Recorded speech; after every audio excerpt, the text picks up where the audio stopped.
کیا آپ کو بھی اچھا ماحول نہیں ملا؟ کیا آپ کی بھی پرورش اچھے گھر میں نہیں ہوئی؟ آئیے قرآن کی دلچسپ بات سنتے ہیں۔ حضرت نوح علیہ السلام کی شخصیت بڑی صبر والی، نرم مزاج اور بہت خوبصورت نظر آتی ہے۔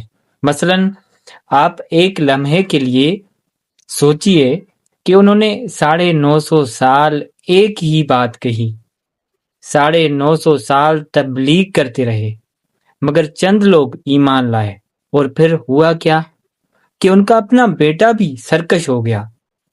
قرآن میں آتا ہے کہ وہ کہنے لگا، میں ابھی کسی پہاڑ کی پناہ لے لیتا ہوں، وہ مجھے پانی سے بچا لے گا۔ نبی کا بیٹا نبی کی پرورش میں رہا، نبی سے سیکھتا رہا، نبی نے اپنے گود میں اٹھایا ہوگا، کئی بار کھلایا پلایا ہوگا، لیکن وہ پھر بھی ایمان نہ لا سکا۔ کیوں؟ کیونکہ ضد تھی، ہدایت کی طلب نہیں تھی، ہدایت کو مانگا نہیں گیا۔ مگر حضرت موسیٰ علیہ السلام کو دیکھیے، ان کی پرورش اس دنیا کے سب سے بڑے سرکش انسان کے گھر میں ہوئی۔ فرعون کسی نبی کا باغی نہیں تھا، بلکہ اللہ کا باغی تھا۔ اس نے خدائی کا دعویٰ کیا، مگر حضرت موسیٰ علیہ السلام بڑے ہوئے تو انہیں نبوت عطا کر دی گئی۔ ان کا ذکر ہمیشہ کے لیے قرآن میں محفوظ کر دیا گیا۔ وہ پسندیدہ انسانوں میں سے بن گئے۔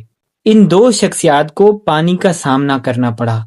ایک اپنی ضد اور تکبر کی وجہ سے ڈوب گیا، اس نے اپنا سہارا پہاڑ کو مانا، اور دوسرے کے لیے سمندر میں سے راستہ بنا دیا گیا، اسے سرخرو کر دیا گیا۔ اس سے معلوم کیا ہوتا ہے؟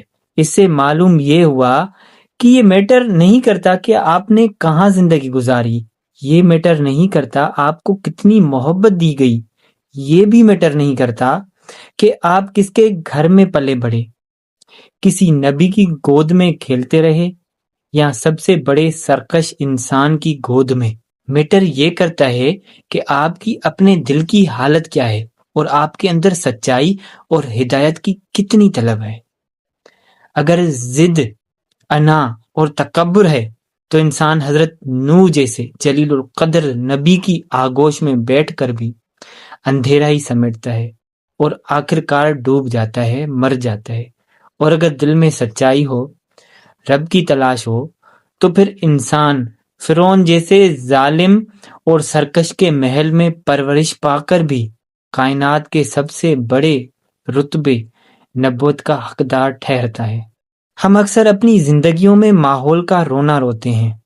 ہم کہتے ہیں کہ ہمیں اچھا ماحول نہیں ملا، ہمارے آس پاس کے لوگ اچھے نہیں تھے، یا اگر میں کسی نیک انسان کی صحبت میں ہوتا تو میں بھی سدھر جاتا۔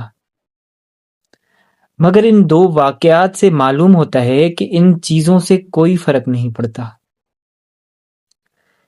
ہدایت کوئی وراثت نہیں ہے جو باپ سے بیٹے کو خود بخود منتقل ہو جائے، اور نہ ہی گناہوں کا ماحول کسی سچی روح کو زبردستی گناہ گار بنا سکتا ہے۔